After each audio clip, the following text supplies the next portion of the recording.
untuk menyelesaikan emosi ini, ya pertama yang harus dikelola adalah mengelola emosi dulu sendiri, baru mengelola emosi anak. Nah, ini sebenarnya tekniknya banyak. Nah, tekniknya banyak, tapi yang penting ini dilakukan gitu ya. Karena kalau berkaitan dengan akhlak, berkaitan dengan adab, itu tentu saja perlu latihan sehingga otot-otot kita itu semua juga akhirnya belajar. Ya, akhirnya terbiasa spontan. Ya, jadi kalau ada yang bilang, Bu, saya udah sabar, tapi anak saya nggak apa namanya, anak saya nggak ngerti-ngerti gitu ya. Ya berarti stok sabarnya perlu ditambah karena sabar itu kan sebenarnya kan suka ada yang bilang sabar itu nggak ada batasnya ya, padahal yang memberikan batas itu kita sendiri. Kita mau sabar sampai kapan ya? Kalau kita memutuskan bahwa ya pokoknya selama saya hidup di dunia ini saya lagi saya lagi membimbing anak-anak saya untuk juga menjadi pribadi-pribadi yang sabar, maka saya ini harus sabar. Nah, itu mindset itu ditanamkan di pikiran kita ya. Nah, mengelola emosi yang pertama tekniknya adalah otak-atik submodality. Coba kalau kita lihat, nah sekali lagi tadi kan ada tiga jendela ya, sebenarnya 5 ya, termasuk kinestetik itu ada juga selanjutnya ada pengecapan ya, dan juga ada penciuman ya, tapi biasanya digabung di dalam kinestetik ya. Artinya bahwa hal-hal yang ketika muncul dalam pikiran, ya maka itu tadi kan muncul dalam bentuk visual. Nah, biasanya kalau orang lagi senang dengan seseorang, itu bayangannya itu akan munculnya itu jelas, berwarna, gitu ya.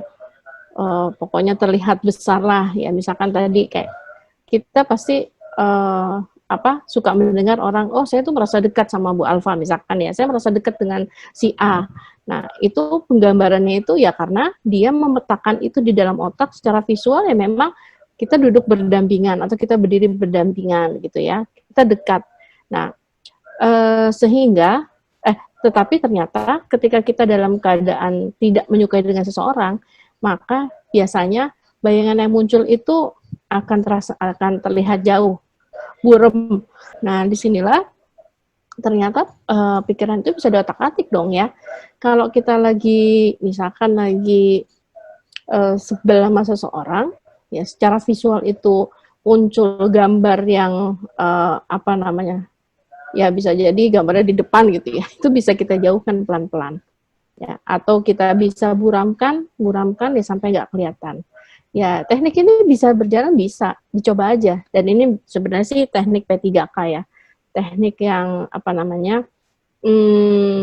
ya bisa jadi kalau masalah memang sudah krusial itu kita harus menggunakan penyelesaian konflik yang lain ya. Tetapi kalau dalam hal ranah, karena kita sehari-hari ketemu anak, ketemu pasangan, maka mengotak-atik. Kenapa disebut submodalitas? Karena tadi secara visual itu terlihat kok gambarnya pada saat misalkan Bu Alfa atau Bapak dan Ibu, saya minta untuk memikirkan suasana liburan yang paling menyenangkan. Ya, coba diingat. Ketika diingat-ingat, kira-kira misalkan ada yang muncul gambar apa nih? Ada yang jawab nggak? Gambar pantai, Bu. Gambar pantai. Gambar pantainya jelas nggak? Jelas, Bu. Jelas. Nah, sampai yang kelihatan apa, Bu? Yang kelihatan jelas? Biru, Bu. Biru ya? Langit biru, air biru. Oh, ini ada yang sama saya, Bu. Pantai juga. Kita udah kangen liburan nih sepertinya. Iya, sudah kangen liburan ya. Ya, terus, nah, anginnya terasa, Bu. Anginnya terasa, sensasinya terasa. Terdengar, Bu. Suara air terdengar, harumnya. Kan Aroma kalau mau deket pantai kita suka mencium ya, aroma laut ya. Ya, artinya kalau kita memang mau terus punya perasaan yang, kan ada orang yang keseringan bete banget gue, begini-begini gitu. Ya itu harus terus banyak mengulang hal-hal yang positif ya, dan ibaratnya mendominasi pikiran-pikiran kita gitu. Film liburannya harus diputar terus ya Bu di kepala. Iya, betul. Film liburannya diputar aja terus nih. Terus nggak berangkat-berangkat deh.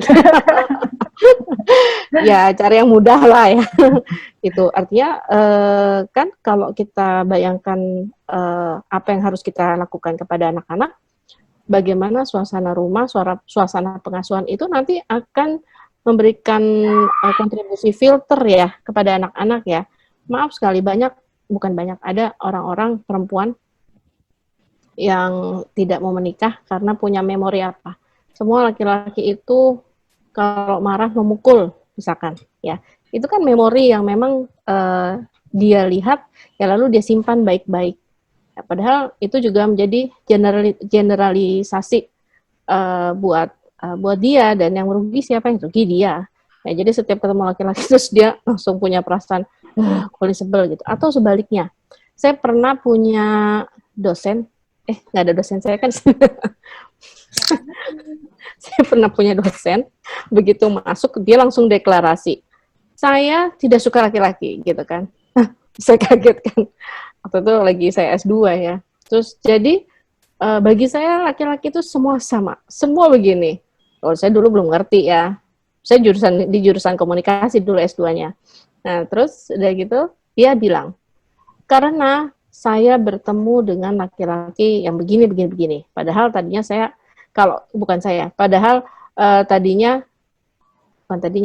kita perlu pahamkan kepada dia ya, lelaki di dunia ini ada berapa juta jiwa sih? Lalu dia ketemu berapa orang sih? Kan nggak bisa dong dijadikan alasan bahwa semua laki-laki begitu ya. Akhirnya setiap kita kuliah, itu yang grup laki-laki disuruh pindah ke belakang. Terus yang bagian kalau kita diskusi kelompok, yang kerja, yang angkat kursi, harus laki-laki.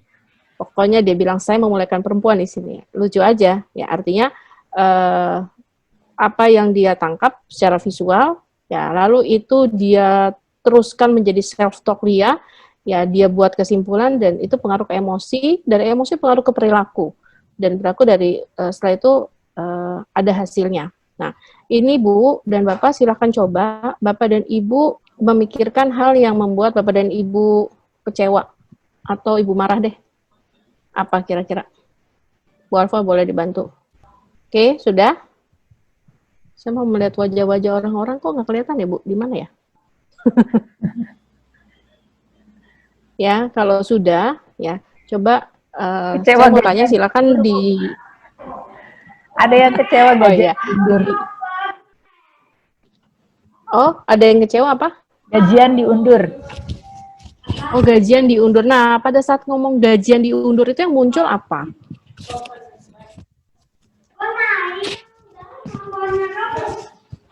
Yang muncul banyak ya. Ya, tetapi bisa nggak diganti? Atau misalkan ketika saya memikirkan sesuatu yang membuat saya kecewa, misalkan, atau saya kesel, saya memikirkan seseorang, lalu saya inget banget, saya tuh nggak suka sama orang itu karena apa? Mukanya itu loh, judes banget, terus kalau senyum tuh sinis banget gitu, misalkan ya. Tetapi akhirnya yang terjadi adalah ketika saya visualisasikan dia, emosi saya munculnya apa? Negatif ya. Atau saya ketemu dia terus tiba-tiba perasaan saya emosinya langsung negatif. Yang terjadi ketika emosi saya negatif, secara fisiologis kelihatan nggak? Kelihatan. Saya juga males senyum sama dia. Ya nggak? Perilaku saya apa? Oh, boro-boro saya mau nolong sama dia. Ya, dia ngomong sama saya aja mungkin saya, ya, tapi saya nggak gitu-gitu banget. Cuman pernah lah ya. Jadi setiap saya mau rapat, ada orang itu terus saya gini, dia lagi, ampun deh gitu. Dan hasilnya hubungan sama dia membaik nggak? Enggak. Hubungan saya dan dia tidak membaik. Karena apa? Karena terus-menerus yang saya imajinasikan itu adalah, padahal dia lagi ketawa-ketawa biasa aja kan. Peristiwanya kan sebenarnya bisa jadi udah 10 tahun yang lalu atau berapa tahun yang lalu gitu. Tapi yang saya bayangkan itu. Ya. Nah, akhirnya ketika saya belajar bahwa saya nggak bisa gini terus, ya, dan saya merasa rugi sendiri, ya enak banget dia mau ketawa-ketawa, saya nyempet gitu ya di dalam rapat ya. Nah, akhirnya saya berlatih secara visual, wajah orang ini visualnya saya ganti. Kalau di sini kan ada, misal kalau jelas ya dikaburin aja, kalau saya enggak, ya saya kasih, saya visualisasikan dia pakai kacamata tapi miring, kacamatanya warna pink, terus dia pakai jilbab sih ya, tapi terus saya ganti jilbabnya dengan rambut-rambut keriting yang keriting, tapi itu dalam imajinasi saya, ya. Dan ternyata akhirnya saya ketawa. Sama kayak anak-anak yang shock tadi atau misalkan takut. Anak-anak suka bilang gini, "Mama aku takut, nanti ada setan, ada hantu segala macam." Suruh gambarin aja. Kayak apa sih nak yang kamu bayangkan? Coba digambarkan hantunya kayak apa? Dia digambar tuh. Coba sekarang hantunya dikasih dasi. Terus hidung badu, terus dia ketawa nggak ketawa. Setelah itu ya sudah, biasanya itu akan hilang. Maka anak kecil itu adalah manusia yang paling mudah sebenarnya di otak-atik apa namanya pikirannya, ya. Jadi kalau kita ingin mengubah emosi anak, silakan mengotak-atik pikirannya, ya. Seperti itu. Ya, tapi sekali lagi, ini adalah usaha kita untuk apa namanya, bagaimana emosi kita itu bisa terkontrol, ya, bisa kita rilis. Karena apa? Karena kan nanti ada perilaku yang kita hasilkan, lalu ada akibatnya, ya. Dan kita harus paham bahwa pikiran itu adalah kita yang pegang, karena semacam remote. Ya, remote itu ada di tangan kita. Ya, jangan sampai remote itu dikendalikan oleh orang lain. Contoh remote dikendalikan orang lain adalah ketika kita bilang, nih gara-gara lu ngomong kayak gini, gue kesel, akhirnya gue pecahin gelas gitu ya. Jadi marahnya dia limpahkan kepada orang lain. Ya, padahal kita remote keselnya itu, pikiran kita kan kita yang mengatur.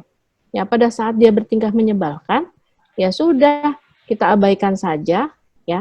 Agar apa? Agar emosi kita juga apa namanya, stabil, ya. Lalu perilaku kita juga keluar sesuatu yang memberdayakan. Kalau kita belajar Seven Habit, itu ada namanya be proactive, itu habit 1, ya. Jadi pada saat saya belajar tentang Seven Habit itu, ada yang namanya lingkaran pengaruh, ada yang namanya lingkaran peduli.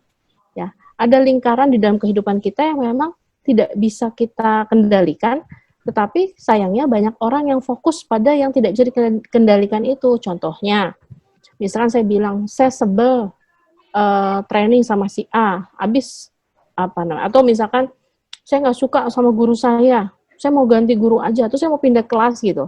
Nah, itu artinya dia fokus kepada sesuatu yang memang dia tidak bisa kendalikan. Padahal yang namanya guru galak emang dari ibaratnya, ya kita kan nggak bisa bilang, Bu jangan galak-galak dong, ya nggak bisa juga, ya. Itu kalau kita meletakkan remote kita di orang lain, sehingga kita tuh merasa kesel, padahal orang lain yang apa namanya, kita tidak bisa mengendalikan emosi kita, pikiran kita. Ya, nah dalam Seven Habit itu bagaimana kita diminta untuk fokus dengan apa pada lingkaran yang bisa kita pengaruhi, ya kita kendalikan, yaitu apa respon kita. Ketika ada guru yang menurut kita, aduh ini guru kenapa sih ngantuk banget, gue kagak ngerti gitu ya. Tapi kan saya harus lulus dengan nilai yang baik minimal pas KKM lah ya. Apa yang harus saya lakukan? Ya dia ngajar kayak begitu ya jelas aja umurnya udah 70 tahun misalkan, ya.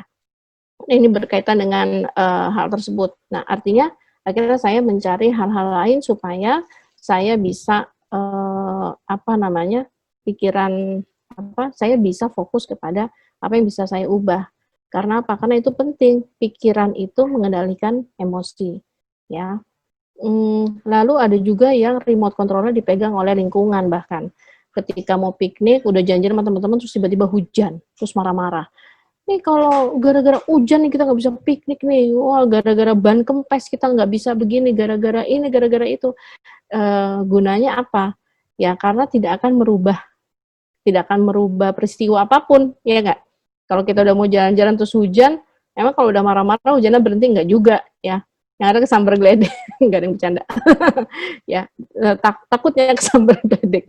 Ya jadi otak-atik submodalitas ini perlu latihan. Ya, ada yang bilang gini, Bu, saya udah belajar Bu, gini, saya marah dengan seseorang, terus saya rubah-rubah, saya kecilkan ketika bayangan orang itu muncul, saya kecilkan, saya buramkan, apalagi ya, yang tadinya lokasi ada di depan saya, terus saya lempar, saya jauhkan, tapi saya masih kesel Bu sama dia. Jangan-jangan kamu terganggu bukan sama visualnya, bukan sama ini. Ya, saya sebenarnya sakit hati sama dia karena omongannya, Bu. Oh, gitu. Omongannya terdengar apa? Omongan tuh terdengar jelas banget di kuping saya. Ya udah tuh dikecilin.